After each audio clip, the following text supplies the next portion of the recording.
ये हमारी कैश और ट्रेड डिस्काउंट सीरीज का पार्ट 2 होगा। इसमें हम थोड़ी हार्ड एंट्रीज देखेंगे और जो बची कुछ एंट्रीज थी जो मैंने आपसे बोली थी वो हम लोग देख लेंगे यहाँ पर। तो देखिए दोस्तों, यहाँ पर क्वेश्चन है कि bought goods of invoice price ₹10,000 at 20% trade discount and 10% cash discount. तो यहाँ पे हमने कोई सामान खरीदा, कितने पे खरीदा? 20% ट्रेड डिस्काउंट पर भी और 10% कैश डिस्काउंट पर भी, दोनों चीज यहाँ पर आ गई। तो इस तरीके की एंट्री को कैसे करना है वो हम जरा देख लेते हैं यहाँ पर। तो देखिए दोस्तों, सबसे पहले तो यहाँ क्या होगा, पहले हम ट्रेड डिस्काउंट देख लेते हैं नॉर्मली। अभी यहाँ कैलकुलेशन करके दिखा रहा हूँ मैं आपको, क्योंकि कुछ चीज बतानी है वो देख लीजिए पहले। अब 10,000 माइनस ट्रेड डिस्काउंट, तो ट्रेड डिस्काउंट कितना था इसका? 20%, दैट मीन्स 2,000। तो कितने रुपए बचे? 8,000 रुपीज बच गए। तो ध्यान से देखिए दोस्तों, अब जो ये 10% जो कैश डिस्काउंट है ना, वो इस 8,000 पे कैलकुलेट होगा, ध्यान रखिएगा, ना कि 10,000 पे। तो यहां से हमें क्या पता चला कि जो कैश डिस्काउंट कैलकुलेट होता है वो डिडक्टेड अमाउंट पे होता है। ट्रेड डिस्काउंट के बाद जो अमाउंट बचता है, ट्रेड डिस्काउंट देने के बाद उसके बाद जो अमाउंट बचता है उस पर हम कैश डिस्काउंट कैलकुलेट करते हैं। ध्यान रखिएगा इस चीज को। तो 10% आपको 8,000 रुपीज का निकालना है, ना कि 10,000 का। ये चीज क्लियर हुई? बस ये एक इंपॉर्टेंट इसके अंदर चीज थी, बाकी सब तो इसके अंदर आसान है। देख लेते हैं तो इसकी एंट्री कैसे होगी। तो देखिए, सबसे पहले तो इसकी एंट्री होने नहीं वाली, ये तो इनवॉइस से हम डिडक्ट कर देंगे, इसकी एंट्री हो जाएगी। तो ये कितने का है? 10% ट्रेड कैश डिस्काउंट 10% है, मतलब 800 रुपीज का। नेट कितने रुपए बचे? 7,200। दैट मीन्स क्या है कि 7,200 हमने पे करे होंगे सामने वाले को, और 800 रुपए का हमें कैश डिस्काउंट मिल गया होगा ऑन द स्पॉट पेमेंट के लिए, ठीक है। और बाकी 2,000 रुपीज का हमें ट्रेड डिस्काउंट मिलेगा, जिसकी एंट्री तो हम नहीं करेंगे, बट जैसे पहले हम करते थे कि अलग से हम नीचे दिखा देंगे नरेशन में, या फिर इनवॉइस से डिडक्ट नहीं करना है, ठीक है। तो देख लेते हैं इसकी एंट्री कैसे होगी। तो इसकी एंट्री होगी परचेज अकाउंट डेबिट 8,000 से, क्यों?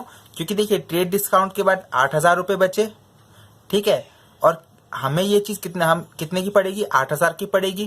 क्यों? क्योंकि सभी लोग को ये 8,000 की पड़ने वाली है, ठीक है। इसके बाद टू कैश अकाउंट, क्योंकि हमारे हाथ से कैश चला गया। कितना चला गया? तो हमारे हाथ से कैश गया सिर्फ 7,200 का, क्योंकि 800 रुपीज का तो हमें डिस्काउंट मिल गया। तो 7,200 और टू डिस्काउंट रिसीव्ड, कितने का डिस्काउंट रिसीव हुआ? 800 का। ये चीज क्लियर हो गई आप लोगों को? तो ये पूरी इसकी एंट्री होगी। नीचे हम इसकी नरेशन लिख देते हैं इसका, बीइंग गुड्स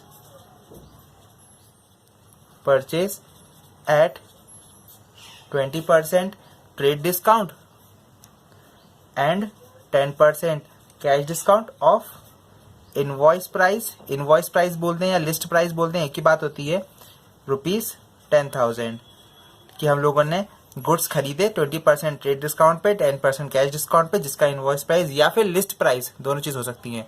वो कितना था? 10,000 था। नीचे आप यहाँ कैलकुलेशन दिखा दीजिए। इनवॉइस प्राइस कितनी थी? वो थी 10%, लेस क्या होगा? ट्रेड डिस्काउंट कितने रुपए का? At the rate 20%, that means 2,000। कितना बचा? 8,000 रुपीज। तो ये आपकी पूरी की पूरी यहाँ से यहाँ तक ये एंट्री हो गई। आई होप आपको ये चीज क्लियर हो गई होगी। आपको ये भी चीज समझ में आ गई कि हमने 8,000 का क्यों किया। ये पहले हमने डिस्कस कर चुके हैं कि भाई हमें ये 8,000 का ही पड़ेगा, तो आप पिछली वीडियो देख लीजिएगा अगर आपने ना देखी हो तो, नीचे डिस्क्रिप्शन बॉक्स में उसका लिंक है, ठीक है। तो ये तो थी, ये दोनों अगर साथ आए। अब इसके बाद थोड़ी टफ एंट्री की तरफ बढ़ते हैं हम। टफ एंट्री कैसे? भाई मान के चलिए अभी तो हमने पूरा पूरा सामान कैश में खरीद लिया, ठीक है, लेकिन हो सकता है कि यार मैंने थोड़ा सामान कैश में खरीदा हो, थोड़ा क्रेडिट पे खरीदा हो, दैट मीन्स थोड़ा में मुझे डिस्काउंट मिले, कैश डिस्काउंट, हो थोड़े में ना मिले, तो उसके क्या होगा देख लेते हैं। तो देखिए, मेरे पास अब एक क्वेश्चन है कि bought goods at the list price of ₹25,000। List price invoice price वही बात होती है, मतलब 25,000 रुपीज का सामान है, और किससे खरीदा मैंने? मोहन से खरीदा 20% ट्रेड डिस्काउंट पर और 2% कैश डिस्काउंट पर। और ध्यान से देखिए, पेमेंट कितनी करी? सिर्फ 40% पेमेंट करी चेक से। तो चेक कोई बड़ी बात है नहीं भाई, कैश पेमेंट मतलब चेक पेमेंट एक ही बात होती है, ऑन द स्पॉट पेमेंट तो हो रही है ना, क्योंकि चेक और कैश एक ही जैसे इक्विवेलेंट है, बराबर चीजें हैं, ठीक है। तो यहां देखिए, अब इसकी एंट्री कैसे होगी वो हम देख लेते हैं। अब एंट्री से पहले हम वही कैलकुलेशन समझ लेते हैं, इसकी कैलकुलेशन कैसी होगी उस हिसाब से हम एंट्री देख लेंगे। तो यहाँ सबसे पहले देखिए, हमें पता है कि टोटल 25,000 रुपीज की इनवॉइस प्राइस या लिस्ट प्राइस है। इसमें सबसे पहले तो हम ट्रेड डिस्काउंट माइनस कर देते हैं, क्योंकि हमें पता है भाई ट्रेड डिस्काउंट कैश पे भी मिलता है, कैश पेमेंट पे भी मिलता है और क्रेडिट पेमेंट पे भी मिलता है। दैट मीन्स कैश परचेस करें तो भी हमें वो ट्रेड डिस्काउंट मिलेगा, और अगर क्रेडिट परचेस करें तो भी मिलेगा, ये हमने देखा था। तो इसमें कोई दिक्कत है नहीं। तो यहाँ सीधा सीधा 20% डिडक्ट हो जाएगा माइनस ट्रेड डिस्काउंट, तो वो हो जाएगा कितना 5,000 रुपीज। तो ये कितना बचेगा 20,000। क्लियर हुआ आप लोग को? ठीक है, अब 20,000 को हम दो हिस्सों में बांट लेते हैं। एक वो हिस्सा जिसका कैश में पेमेंट होने वाला है, और एक वो हिस्सा जो क्रेडिट पे जाने वाला है, मतलब उधारी पे जाने वाला है। तो कैश का कितना बोला उसने 40%, और क्रेडिट पे कितना 60%। तो 40% 20,000 का हो जाएगा 8,000, और 60% आपका हो जाएगा 12,000 रुपीज। तो इस पे तो मुझे कोई कैश डिस्काउंट मिलेगा नहीं, क्योंकि क्रेडिट पे तो मिलता नहीं है। किस पे मिलेगा मुझे? इतने पोर्शन पे। कितना मिलेगा 2%। तो 8,000 का मैं कैश डिस्काउंट निकाल लेता हूँ 2%। तो 8,000 का 2% कितना होता है 160 रुपीज। क्लियर हो रहा है? तो पेमेंट कितने की करनी पड़ेगी मुझे यहाँ पर 7840 की। आई होप आपको ये चीज क्लियर हो गई होगी कि मुझे अभी कैश कितना पेमेंट करना है 7840 का, जिससे मुझे कैश डिस्काउंट कितना मिला 160 का, और क्रेडिट पे कितना जाएगा 12,000। तो आइए इसकी एंट्री देख लेते हैं कैसे होगी। तो सबसे पहले तो एंट्री करेंगे हम, परचेज हुआ, परचेज अकाउंट डेबिट। ठीक है, अब अगर आपको कोई डाउट हो इसमें एंट्री वगैरह देखने में, तो मैं आपको जो लॉजिक मैंने बताया था, जो चार्ट के थ्रू समझाया था कि एसेट बढ़ता है तो डेबिट, उसके थ्रू मैं आपको बता देता हूं ताकि आपको कोई भी डाउट ना रहे। तो यहाँ देख लेते हैं एक बार। भाई देखिए, सबसे पहले तो यहाँ पर मेरे पास यहाँ से ये 7840 कैश जा रहा है, तो कैश मेरा होता है असेट, तो यहाँ असेट कम हो रहा है। दैट मीन्स ये चीज होने वाली है क्रेडिट, ये चीज पता चल गई। दूसरा कैश डिस्काउंट, कैश डिस्काउंट हमें मिला मतलब ये हमारी हो गई इनकम, और इनकम बढ़ रही है, इनकम बढ़ती है तो क्रेडिट, तो ये भी चीज क्रेडिट हो जाएगी। एक ये दूसरा ये क्रेडिट, हमने कुछ चीज उधारी पे ली है, ये वो वाला क्रेडिट नहीं है, ये बता रही है उधारी पे ली है हमने, मतलब ये हमारी लायबिलिटी बढ़ा रहा है, लायबिलिटी बढ़ती है तो क्रेडिट। ये तीसरी चीज हो गई। और चौथी चीज जो हमने परचेस किया है टोटल, वो तो है ही, हमने ये 20,000 का सामान परचेस किया हुआ है, मतलब ये हमारा असेट है जो कि बढ़ रहा है, असेट बढ़ता है तो डेबिट। तो ये देखिए चारों चीज सामने आ गई आपके, 1 2 3 4, ये चारों चीज की एंट्री करनी है, ये चीज होगी डेबिट, और ये बाकी तीनों चीज हो जाएंगी क्रेडिट। तो गुड्स हम खरीदते हैं तो परचेज लिखते हैं, तो परचेज अकाउंट डेबिट 20,000 2। अब आया क्या हमारे पास कैश चेक के रूप में, तो कैश या फिर आप बैंक लिख दीजिए, कैश मत लीजिए बैंक लिख दीजिए, क्योंकि चेक जमा करा। ठीक है, थ्रू बैंक या फिर टू चेक इन हैंड भी कर सकते हैं, उससे कोई इशू नहीं है। ठीक है, कितना आया हमारे पास 7840, इसको मैं ऐसे लिख देता हूँ, ये 7840 का कैश मुझे मिला, मतलब देना पड़ा, सॉरी, टू डिस्काउंट रिसीव। भाई डिस्काउंट भी तो मिला मुझे, कितने का डिस्काउंट मिला 160 का, और टू भाई मेरी लायबिलिटी भी तो बढ़ रही है, तो टू मान के चलिए, ये क्या नाम था इसका, मोहन, तो ये मोहन नाम की हमारी लायबिलिटी बढ़ गई। कितने से बढ़ गई 12,000 रुपीज से बढ़ गई। क्लियर हुआ आपको? तो यहाँ पे ये पूरी एंट्री इसकी हो गई। अब नरेशन आप पूरी वैसे की वैसे ही लिख दीजिएगा जैसे आप लिखते हैं। ठीक है, जैसे पिछली वाली एंट्री मैंने करवाया वैसा लिखवा दीजिएगा, कोई इशू नहीं है उसके अंदर। तो ये चीज क्लियर हुई आप लोगों को। नरेशन का टेंशन मत लीजिए, नरेशन आप मन से भी लिख सकते हैं, जैसा आप लिखेंगे कोई इशू नहीं, जो इसमें हो रहा है वैसा वैसा लिख दीजिए, वही की वही चीज है। ठीक है, यहाँ इनवॉइस का पूरा कैलकुलेशन लिख दीजिएगा, ट्रेड डिस्काउंट का, बाकी सब वैसा का वैसा है। ठीक है, मेन चीज ये है जो हम लोगों ने कर ली। आई होप आपको ये चीज समझ में आया होगा। मैंने आपको यहाँ एंट्री का ही पूरा लॉजिक बता दिया कि कैसे कैसे होता है। अब आपको एंट्री ना आती हो तो प्लीज एक बार वाली वीडियो देख लीजिएगा, learn and entries in 5 minutes. ठीक है, आगे देखते हैं। अब बात कर लेते हैं सेल्स की। अभी तक हमने परचेज की बात करी, अब देख लेते हैं सेल्स की एंट्री कैसे होगी। तो यहाँ पर क्या हो रहा है, मैंने गुड्स बेचे कितने इनवॉइस प्राइस के 10,000 के, वही सिंपल क्वेश्चन मैंने वही का वही लिया है, बस यहाँ सेल्स कर दिया है।